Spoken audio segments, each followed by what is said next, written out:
Welcome to the Core Women Podcast, the place for women entrepreneurs, authors, and self-starters looking to build community and gain valuable insight through expert interviews with women at the top of their game. Join your host, podcaster, producer, expert coach, entrepreneur, and author, Dr. Summer Watson, as she aims to inspire and empower you through these candid conversations. Lean in and embrace the journey. It's time to start the show. Here's your host, Dr. Summer Watson. Today on the show, I would like to welcome Heidi Herriott, who is a third-generation animal owner, trainer, and committed caretaker. Her parents were well-respected animal trainers. Heidi has traveled throughout North America, exhibiting her beautifully trained horses and dogs. She also enjoys hosting clinics specifically highlighting effective and universally recognized dog and horse training techniques.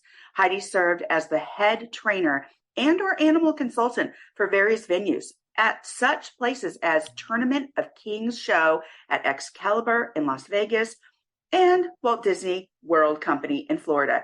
She has been featured on multiple radio programs and TV shows such as iHeartRadio, Good Morning America, MSNBC, and on Animal Planet's Pet Star, America's Got Talent, Walt Disney, Nickelodeon Studios, and more. We have so much to chat about today, Heidi. So let's jump right into this and welcome. Well, thank you. I'm really thrilled to be here. Thank you. You are welcome, and thank you for being here. So before we get into your professional background, I'd like you to describe your journey thus far in a single word. Wow, the word that comes to mind is awesome. Nice. Okay, so tell us more. Why does that word resonate with you? I've had to take big chances and reach out for opportunities that seem so obscure and such. But I've had my ups and downs. You know, some people's ride is just kind of like that. Mine is like a roller coaster. But boy, the highs are high, and I'm willing to put up with the lows and understand and expect things to happen. For example, I travel a lot. I've traveled physically with a motorhome and RV, pulling my animals in a trailer behind, and all that goes with that. And people see the glamorous side of, especially performing with the animals, my rhinestone wardrobe and my beautiful horse or one of my dogs or such. And I think that's about 10 minutes of my day. And the other 23 hours and whatever could be changing tires, shoveling manure, dealing with ill animals or just the challenges of traveling. But the reward to me, the exhilaration, I just always think of the word awesome. Oh my goodness. I love my world. Yeah. I love what you created for yourself. And we're going to get more into that. I love that you mentioned that, not just the word awesome, but what's behind that and the highs and lows. Because I think a lot of times people get caught up in that glitz and glamour, like you were talking about. Wow, she does this. She's on radio. She's been in Vegas. But it's more than that. You're carrying on a legacy. You're doing the work behind the scenes, which is 90% of what you're doing. Like you said, you're shoveling manure. You're driving that caravan. Across the country, you're caring for animals, all of that. And it's so meaningful and so purposeful and so intentional. And so let's get into the next question, because I want to know more about that professional life. You've been around animals all your life, have grown up watching your parents train animals, and you also went into the profession of training and caring for animals. Tell us more about your past, your parents' legacy, and how you've carried on this legacy. Well, I'm a third generation animal trainer and caretaker and, love animals. My grandfather got us started, Milt Herriott, and he worked for circuses and fairs, and he was a curator at a zoo in DC, actually, the National Zoo. Ooh, so good one. Yeah. Really always liked interacting and training animals. He was the first generation.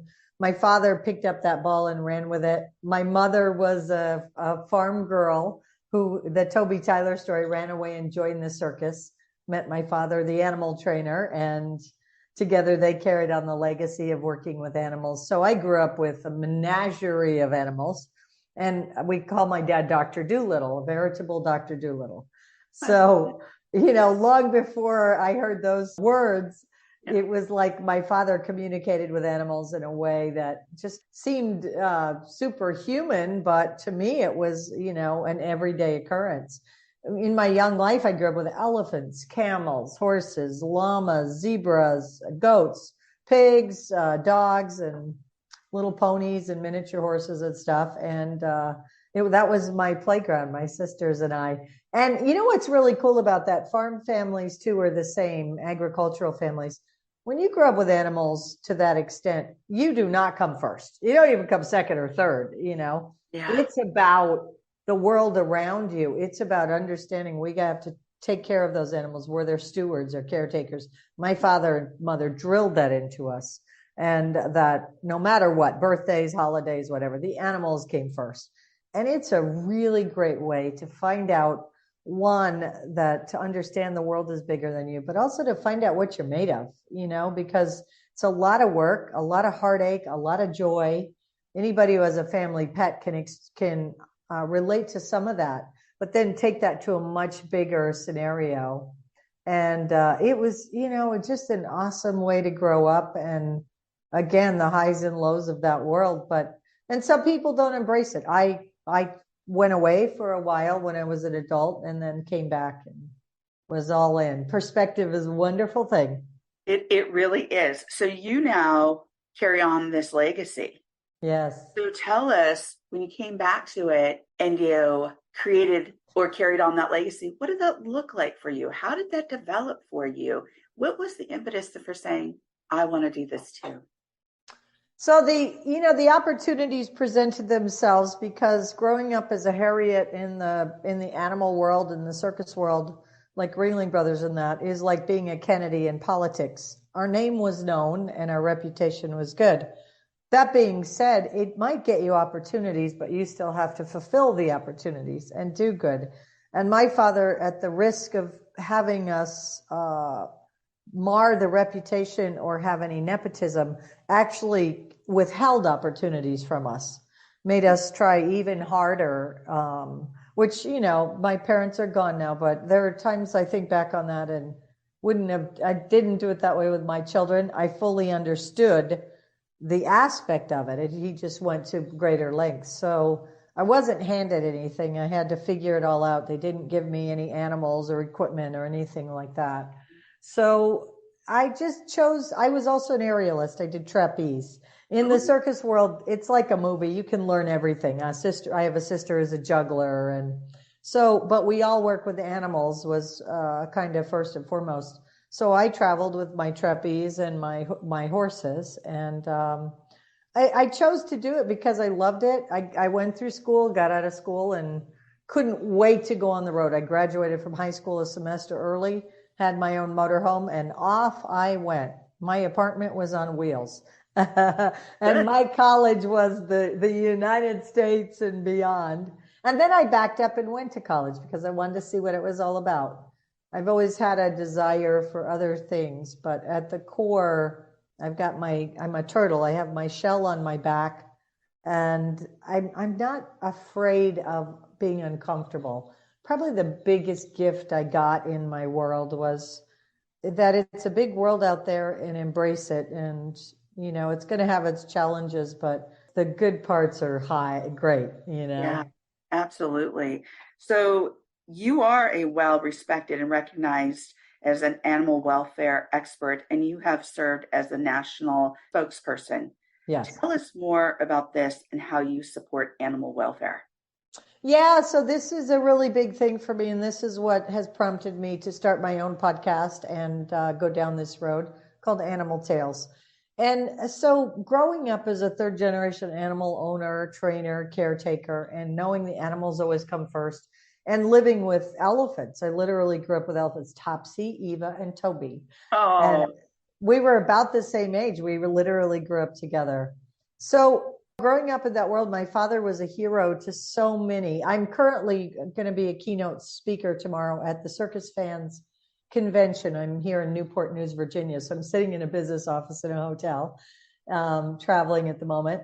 And so they're so excited to have me talk about my legacy, and they always want to know about my father who's passed on. So a hero to so many and all his colleagues and peers. And all of a sudden they're being called horrible names and, just by virtue of the fact that they work with the animals, not because there's information indicating that there's a problem, because I would support that. I absolutely, anybody who cares about animals, we are in line. We love animals. We want the best for animals. But people now have a philosophy, emotion, and ideology about animals, and they really don't want to hear the other side of the story. I'm not telling you what to think. I just want to provide the information. So working with animals, I got tired of being harassed and called horrible names and banned or whatever was going on, legislation and such. So I joined a trade association, became a spokesperson, and made great strides, and just, again, wanted to get our story out. We're no different than any other industry. Whether you're a podcaster, a legislator, a waitress, a dentist, whatever, there's the lowest common denominator. And all that's happening in the animal world is because, again, there's emotion and ideology and philosophy, is they're taking the lowest common denominator, holding it up and say, I don't care what they tell you, this is how they all are, and it's not true. It's absolutely not true. Right. And as I sit here today, and I would tell you, and I have done it, if I believe something is not going well and needs to be reported, I'd stand beside you and report it. I believe in it because I care about animals. Yeah, well, I love hearing that. And it's always so important before we jump to conclusions to hear different aspects and different sides of an issue, of a theme, of a subject. And, as we're having this conversation, you've talked about growing up with animals, understanding the ecology of those animal families that you've been around, the philosophy that you have as an expert in the field. And so I think that you have a lot to say. You've grown up with this. You're carrying on a legacy. So here's the thing. I think that everybody's opinion is important to hear. And I think a lot of times we jump to, this is it, and this is all it is. And we've become more apt to doing that today. It's guilty first until innocent before proven guilty, right? And I think that needs to shift a little bit. Part of my podcast theme is, and I do media training as well, because again, I had to get media training to be able to tell our story. Right. So there's the emojis, the happy face, the care emoji. Correct. Oh, and we see animals and we put that. That's a quick one to click on. Or there's the red angry face or the tear, other popular emoji related to animals. And I've said for years, this is the emoji, the thinking face.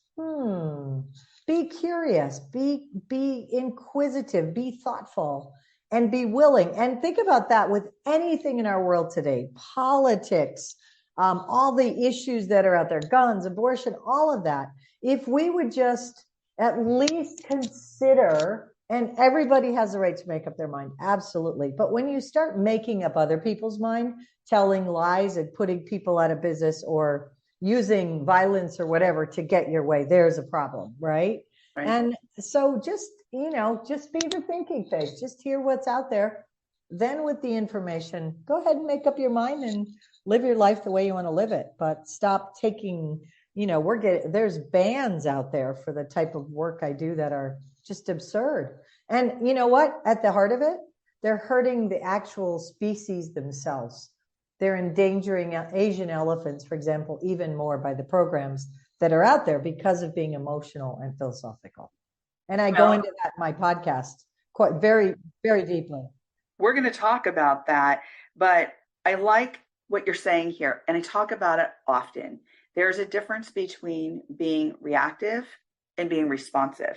Yes. And being responsive is giving yourself time to step back, take a breather, be invested in what you're talking about, doing the research, and then understanding what your long-term goal is in relation to what you're talking about, what you're trying to get across, what you want to support, all of that. But there's a distinct difference between that reaction and that response. Think how different our world would be right now if we just did that with the political side of our world, right? I mean, it would be amazing. It really would. It certainly would. Now, I want to get to my next question, which is you have been featured on multiple radio programs, several TV shows, and now you have your own podcast, Animal Tales. Tell us more about the podcast and where people can listen to it.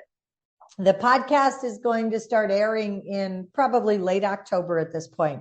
So what I'm doing is profiling animals and the people who love and care for them. Mm-hmm. And a lot of people automatically think I'm going to talk about, shelters and adopt, don't shop and that kind of stuff. Actually, I'm going to provide another perspective on a lot of that type of thing. So I just interviewed the CEO of the Iditarod race. Oh, it was fascinating. It was so exciting. And he talks about how they're lobbied to the point of trying to put them out of business, and that the lengths they go to are unbelievable. He even mentions that he partnered with one of the most famous tech people on the planet right now to create harnesses that have a GPS type signal, because they're out in the tundra. They can't just say, oh, we're going to use GPS, to make sure that if anything happens to one of the dogs. And I mean, the lengths they go to are amazing. And it's totally fascinating talking with him. I talked with the president of the National Animal Interest Alliance about shelters and the fact that we actually import over 1 million dogs to this country to meet the need for animal shelters, because there aren't enough adoptable dogs. I'm not lying about this. And people actually get mad when I say this. It's a dilemma. There's more to that story. Again, let's be thoughtful. I'm not just saying don't do that. I'm saying there's more. I talked to a medical researcher who created a program, Homes for Animal Heroes, to adopt out the dogs in medical research when their service is finished. So again, absolutely fascinating. And then my first interview, I'm not sure if it'll be the first podcast, the man who is responsible for more live births of baby Asian elephants than anybody outside of Southeast Asia. And that's unprecedented, one of the most highly endangered animals on the planet. And there's more to that story. Should you ride an elephant in Southeast Asia? Is that a bad thing? No, it's not. And we'll tell you why. We'll tell you why that supports amazing conservation programs. So what feels emotional and good, and I know people want to do the right thing, but they're misled by this vocal minority, this noise of epic proportions, these groups that are animal rights, they call themselves animal protection, but they're, at the top level, they're not doing the right thing, but well-meaning individuals get involved. And I want to provide some other information to say, hey, there's another way to get involved and truly support animals. And we'll stand right there with you. Yeah, I love that. What you're saying is both intriguing, and if people lean in and listen, it's educational. Yes. And here's the thing. Again, you're offering different perspectives that we haven't heard. And that is so important. And I think a lot of times, like you said, we get caught up in that noise, right? And we get caught up in the visuals. Oh, yeah.